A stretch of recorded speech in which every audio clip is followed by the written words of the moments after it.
இதுதாங்க இந்த ரேஷியோ. ஒரு கப்பு பாதாம், ஒரு கப்பு சர்க்கரை, 3/4 கப்பு நெய், 3/4 கப்பு டம்ளர் கப்பு பால்.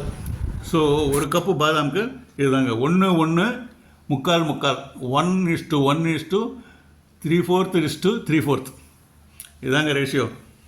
ஓகே, இந்த ரேஷியோ பிரகாரம் நம்ம செய்யலாங்க, பாதாம் அல்வா செய்யலாம். ஓகே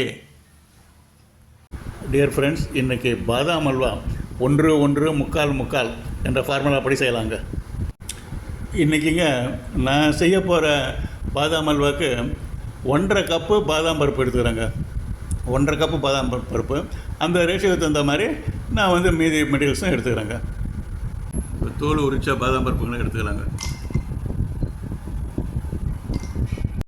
இப்போ தோல் எடுத்த அந்த பாதாமெல்லாம் இதில் மிக்சியில் கொட்டிக்கலாங்க.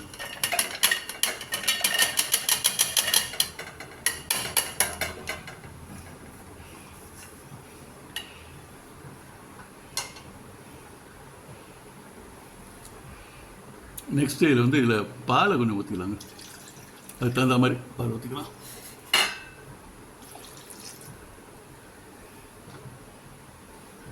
மிக்சியில் பால் ஊற்றி இதை அரைச்சிடலாங்க.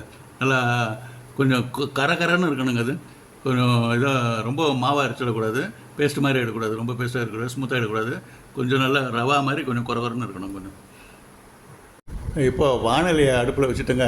ஹீட்டான உடனே மீதி இருந்த பாலை அதில் கொட்டிட்டு அந்த சர்க்கரையை, அந்த ரேஷியோ பிரகாரம் எடுத்து வந்த சர்க்கரையும் அதில் போட்டு கிளறி விடலாங்க. இதோட குங்குமப்பூ ஒரு ஸ்பூன் சேர்த்துக்கலாங்க. சாஃப்ரான் நெக்ஸ்ட்டுங்க மிக்சியில் அரைச்சி வச்சுருந்த பாதாம் பேஸ்ட் அதில் கொட்டிட்டுங்க அது கம்ப்ளீட்டாக கிளறி விட்டுக்கலாங்க. இதில் ஒரே ஒரு சிட்டிகை உப்பு, அது தெரியவே கூடாது, டேஸ்ட்டே வரக்கூடாது, அந்த அளவுக்கு கொஞ்சமாக உப்பு கொஞ்சம் கொட்டிக்கலாங்க. ஒரு சிட்டிகை உப்பு சேர்த்துக்கிட்டாச்சு. இப்போங்க இதில் கொஞ்சம் கொஞ்சமாக நெய் சேர்த்துக்கணும். வரலாங்க, கொஞ்சம் கொஞ்சமாக சேர்த்துட்டு வரலாம். இதோட ஒரு ஸ்பூன் குங்குமப்பூ சேர்த்துக்கலாங்க. சாஃப்ரான் சேர்த்துக்கலாம். அதை சேர்த்து விட்டு கலக்கிக்கலாம். அப்படியே சிம்மிலே இருக்கட்டுங்க. அப்படியே கொஞ்சம் சிம்மிலே வச்சு செய்யலாம். சிம்மை விட கொஞ்சம் ஜாஸ்தி, வச்சு செய்யலாம். நெய் கொஞ்சம் கொஞ்சமாக ஆட் பண்ணிட்டு வரலாங்க. அது ஹீட்டாகிறதுக்கு அதுக்கும் தகுந்த மாதிரி கொஞ்சம் கொஞ்சமாக ஆட் பண்ணிட்டு வரலாம். நான் கிண்டிக்கிட்டே இருக்கணுங்க. ஃபார்மாகாமல் இருக்கிறதுக்கு, கட்டிங்கை ஃபார்மாகாமல் இருக்கிறதுக்கு கிண்டிக்கிட்டே இருக்கணும். இன்னொன்று அது அப்போ தான் மிக்ஸ் ஆகும், கம்ப்ளீட் ஆகிடலாம். இந்த அல்வா வந்து சட்டியிலேருந்து பிரிஞ்சு தனியாக வரணும், சட்டியில் ஒட்டக்கூடாது. அந்த மாதிரி அதுதான் பதம். அது வரைக்கும் நம்ம கொஞ்சம் கிண்டி விட்டுகிட்டே இருக்கலாம். ஹீட்டு வந்து சிம்முக்கு மேலே கொஞ்சம் இந்த கொப்பளங்கள் வர வரைக்கும் அந்த ஹீட்டுக்கு வச்சுக்கலாம். கொஞ்சம் கொஞ்சமாக அந்த கொப்பளங்கள் வரணும், அந்த அளவுக்கு வச்சுக்கலாம். சிம்முக்கு மேலே கொஞ்சம் வச்சுக்கலாம்.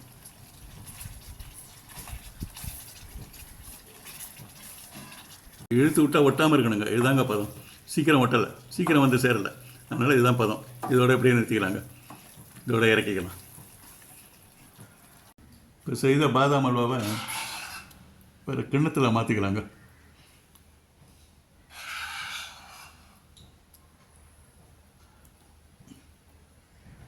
இந்த பாதாம் அல்வா மேலே சாஃப்ரானை கொஞ்சம் தூவி விட்டுடலாங்க.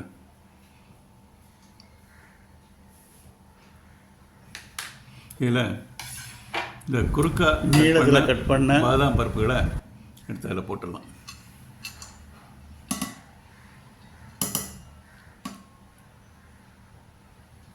ஓகே, பாதாம் அல்வா ரெடி.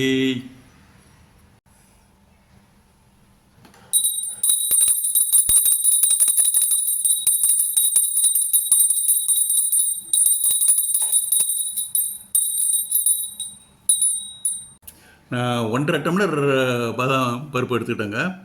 1.5 இதுக்கு வந்து எப்படியும் 1 கிலோ 1.25 கிலோ பாதாம் அல்வா வந்திருக்கும். ஓகே ஃப்ரெண்ட்ஸ், டேஸ்ட் பண்ணி பார்க்கலாங்க.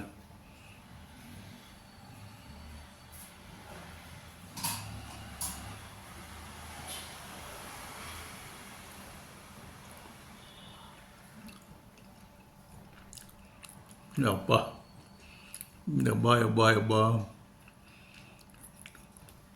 என்ன டேஸ்ட்டு அம்மா, வெரி ஃபைன் டேஸ்ட்டுங்க, வெரி வெரி ஃபைன் டேஸ்ட்.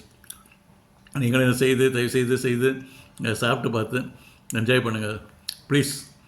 நல்ல டேஸ்ட்டாக இருக்குது, அருமையாக இருக்குது. Thank you very much friends, thank you.